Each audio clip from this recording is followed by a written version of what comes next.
Today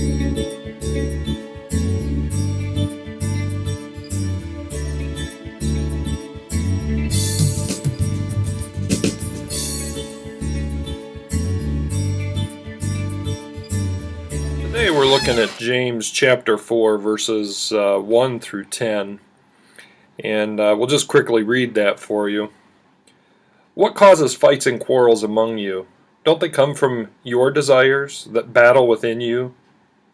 You desire but do not have, so you kill. You covet, but you cannot get what you want, so you quarrel and fight. You don't have because you do not ask God. When you ask, you do not receive, because you ask with wrong motives, that you may spend what you get on your pleasures. You adulterous people, don't you know that friendship with the world means enmity against God? Anyone who chooses to be a friend of the world becomes an enemy of God. Or do you think Scripture says without reason that He jealously longs for the Spirit He has caused to dwell in us? But He gives us more grace. That is why Scripture says, God opposes the proud, but shows favor to the humble and oppressed. Submit yourselves then to God, resist the devil, and he will flee from you.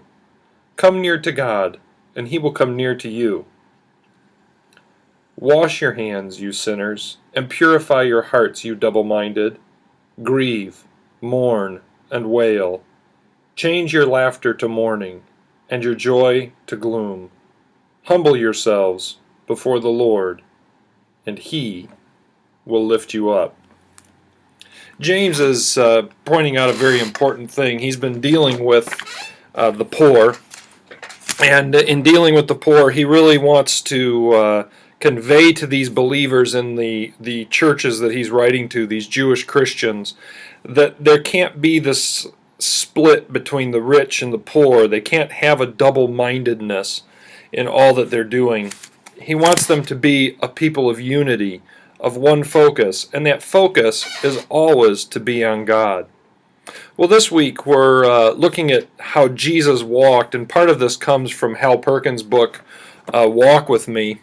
You can find it online, and he is writes a great book on discipleship. And so we're going to look at this passage of Scripture through the eyes of how we as believers can pattern the life of Jesus in what James has told us. The first thing I want to focus on is that Jesus was close to the Father, especially in conversation. In verses 1 through 3, James kind of encapsulates this. He spoke to God, Jesus did, very frequently. At daybreak, we're told in Luke 4:42, Jesus went out to places of solitary locations where he could pray. In Luke 5:15, we're told that he would go to lonely places to pray. Jesus went out as usual to the Mount of Olives and prayed. Luke tells us in chapter 22, verses 39 and 41. James tells us that the reason for the church's arguments is that some are very dissatisfied with their situation, with their lives. They aren't happy that they're not getting the things that they wanted.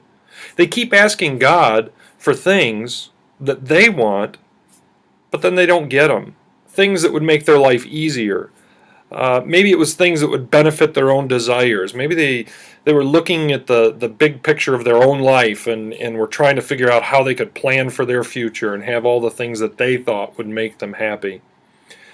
Well, we sort of do the same things. They were asking with impure motives. They weren't really seeking to know God. They weren't really caring what God wanted for them to have or what God was actually doing, but they were focusing on their own life. What are the motives that he really speaks of? Well, we have a simple word for that. Selfishness. Selfish motives. That's what they were out for. Jesus taught his disciples to pray in Matthew, and he tells them when they go into prayer, they're to say, Our Father which art in heaven, hallowed be thy name, thy kingdom come, thy will be done. Well, James tells us that many of our troubles are the results of our failure or faulty prayer. Prayer that is selfish goes unanswered before God, according to James 1, verse 7. And so today, I would encourage you as you pray, begin to ask God, what is it, God, that you want? What is it that you're looking for? And you know, when it's all said and done, we will find that we are happy in the presence of God and with what He's doing.